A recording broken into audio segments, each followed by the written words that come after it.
I don't want to be Herbert Hoover. Tonight, Homeland Security Secretary Kristi Noem warning the protesters, "You will not stop us or slow us down." Los Angeles, a city just 90 miles north of where I sit right now, is under attack. It's under attack by the Trump administration, 2,000 troops, National Guard. In fact, it makes absolutely no sense because Trump is declaring victory, that he stopped people from coming into the United States, and now he's arresting cooks and busboys and waiters, not gang members, not criminals. Who is doing this? Who is behind it? Well, Tom Homan has been in the face of this. If you're not familiar with Tom Homan, let me just give you a little idea. This is Homan speaking just about 4 months ago, right after the election, as to what he would do if he got into office and how he would just deport even children. We have seen one estimate that says it would cost $88 billion to deport 1 million people a year. I don't know if that's accurate or not. Is that what American taxpayers should expect? What price do you put on national security? Is that worth it? Is there a way to carry out mass deportation without separating families? Of course there is. Families can be deported together. You can make the case that what's happening right now is that Trump knows that what he's done in these first 4 months has been a colossal failure, and he wants to find a way to blame Democrats. The best way is to make them angry. What happened yesterday is exactly what they wanted to happen in Los Angeles, and you've seen some of it. Of course, the question is, what laws did he do to justify that? We'll get to that in just a minute, though. I want to play you a little bit of Gavin Newsom's response to Tom Homan, who said that Gavin Newsom himself could be arrested. Boy, does this play right into Newman's hands or what?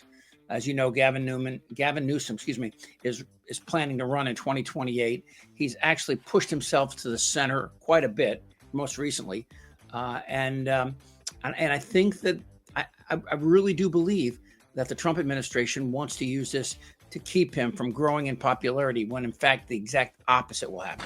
Tom Homan, the border czar, said to me yesterday he did not rule out literally arresting you, nor Mayor Bass, if you interfere in his words. He said you hadn't yet. He's a tough guy. Why doesn't he do that? He knows where to find me. But you know what? Let your hands off 4-year-old girls that are trying to get educated. Let your hands off these poor people. They're just trying to live their lives, man. Trying to live their lives, paying their taxes, been here 10 years. The fear, the horror, the hell is this guy? Come after me, arrest me. Let's just get it over with. Tough guy. I don't give a damn. But I care about my community. I care about this community. The hell are they doing? These guys need to grow up. They need to stop. And we need to push back. And I'm sorry to be so clear, but that kind of bloviating is exhausting. So, Tom, arrest me. Let's go. And of course, now Homan is backing down. That's the big thing. Homan, in an interview on NBC, which we'll play in just a minute, he does back down. He says, I'm not going to bite on that. But the truth is that they're going to make these threats. And they know that if they cross that line, we have a civil war. If Trump cuts off aid like he has threatened to, Newsom pushes back and says, hey, guys, we contribute more to the economy than we get back. The taxes that come out of California, the 5th largest economy in the world, are more by, I want to say, by $20 billion than we receive. So again, if he wants to start a war with California, it's a war that will end up in, fracturing this country. And of course, China and Russia are loving it. I mean, this is what Putin wanted to do from day one. We know that from the 2016 election. All right. So is Trump violating the Constitution? The question is, does it matter? Will the Supreme Court stop him? And if he can mobilize a National Guard and federal troops, and push local law enforcement here in San Diego just last week, we saw this. We saw local law enforcement being pushed into this position where they have to be between the people and the National Guard. So listen to this.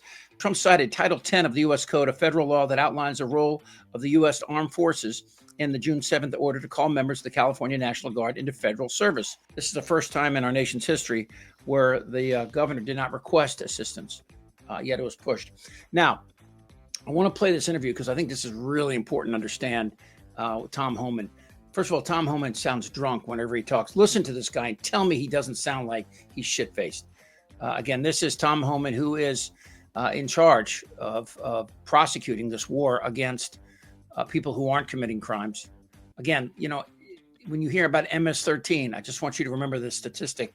They make up less than 1% of gangs in the United States. You've heard the Crips and the Bloods and all that.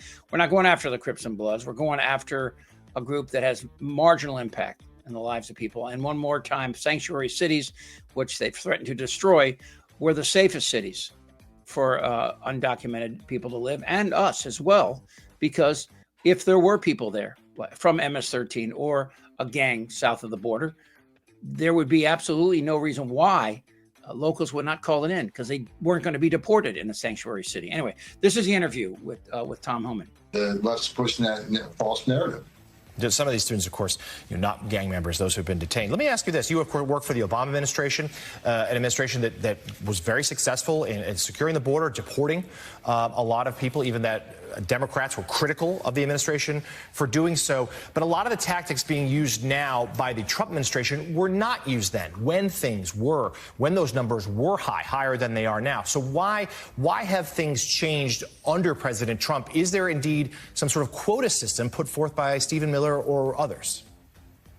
Look, I did run enforcement and removal operations for Obama, and we Doesn't he sound shit-faced? Go ahead. removed and arrested a lot of people. We used a lot of the same tactics. Right now, because of the last 4 years of Joe Biden, we got over 10 million illegal aliens coming to this country illegally. Hold on a second. Wait a second. So he's saying 10 million more people came into this country. That would put the undocumented number somewhere about 25 million people. We know that's a lie. They make it up every step of the way, because this is not about this. This is about power and control over dissent. That's what it is. And you got over 2 million known gotaways, 2 million people that crossed that border, weren't vetted, weren't fingerprinted. We don't know who the hell they are. But how many of them came from countries sponsoring terror? We had over 400 people in terror response tests arrested on the southern border in 4 years under Joe Biden. And in the Trump administration, first Trump administration, we had 14. So the situation is totally different. So we got a lot of dangerous people released in this country, and we've seen a case example by case example of illegal aliens released in this country with a second-term bureaucracy and they're properly vetted. Shut up. All right, so let me just go to this real quick here. And when you look at this guy and listen, first of all, doesn't he look like Fidel Castro, who just had about 6 drinks? But if you want to look at this and you want to ask this question, why have we not been attacked since 9/11 in this country by all the people that the Republicans said we would? ISIS, Al Qaeda, Houthis, whomever, right?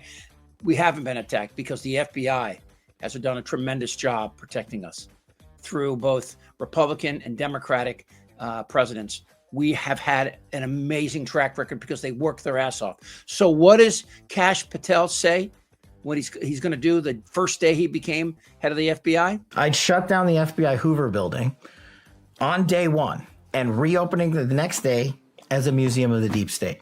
And I'd take the 7,000 employees that work in that building and send them across America to chase down criminals. Go be cops. Hey, we've got a lot more coming up. But first, I'm going to talk to you just for a second about Medicare. Now, maybe that's for you. You're approaching 65, or maybe your parents or somebody you care about. It's a difficult road to traverse. Going through all of the different options, trying to get somebody on the phone at Medicare, it's just an insane part of it. And then there's the supplemental programs, and you're thinking to yourself, I'm not going to be able to get through this. And you want to pay as little as possible, and you want to get the right information. You want to make sure you're in the right plan, and also if you don't do it in time, it could penalize you for the rest of your life. So that's what Chapter came along and did for us. I contacted Ari, the guy at Chapter, who walked me through every step of this. Now, my wife and I, we've been looking at this, trying to figure out what's the best supplemental plan. We thought we had one. Chapter went step by step with us and compared all of the possible plans. And catch this, I found out that over the rest of my life, my wife and I will save between $50,000 and $80,000 by going with the plan that Chapter recommended. And understand this, Chapter is completely independent and always advocating for you and not the insurance companies. The process is quick and simple. Most people get answers and enrolled in the right plan under an hour. When you call, you talk to an honest patient and unbiased advisor who will walk you through everything step by step. This is a tremendous opportunity. Call Chapter right now. The number's right there on the screen, 816-953-0071. That's 816-953-0071. Again, Chapter is the only Medicare advisor that compares every available plan so you can be sure you're getting all your options. Dramatic aerial footage showing protesters blocking a bus carrying officers. Police in riot gear dispersing crowds with flashbangs and tear gas. Why are they in Los Angeles? Why do they need to bring the National Guard and federal troops to get a few busboys and waiters who aren't bothering anybody? It's not about immigration. Let's continue with Homan here. Because when we found them, many of them had serious criminal histories in their homeland. So Secretary Mayorkas said these people were probably vetted. No, they weren't. We never had access to many countries' criminal databases. Many of the countries where these aliens come from don't have any criminal database at all. They don't have. Here's a database. 1,500 people overran the Capitol. They were put in prison. They were released by Trump. And since then, they've committed crimes like sexual assault, pedophilia, and attempted murder.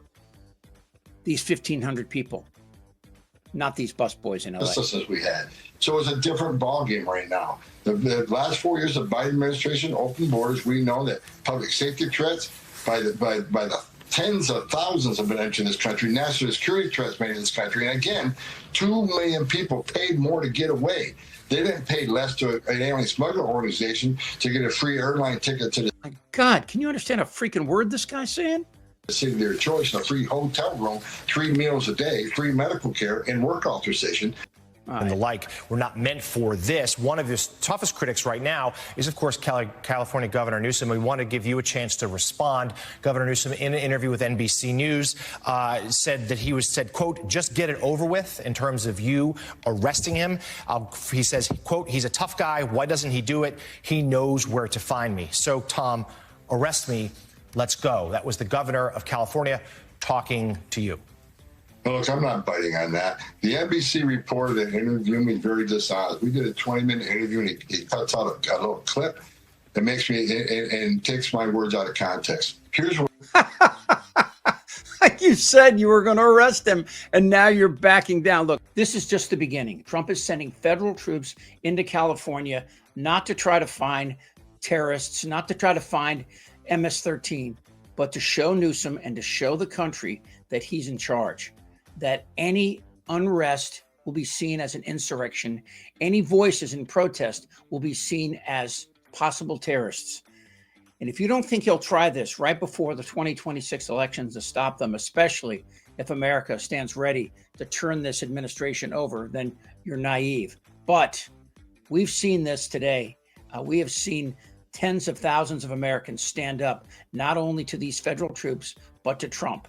And Newsom and other Democrats have one message they need to send to this guy, is that we will not be cowed. Goddamn right. It's not fair. I don't want to talk about this stuff. Am I wrong? Yes. You're in a lot of trouble, Donnie. I think he's crazy. I'm Chip Franklin.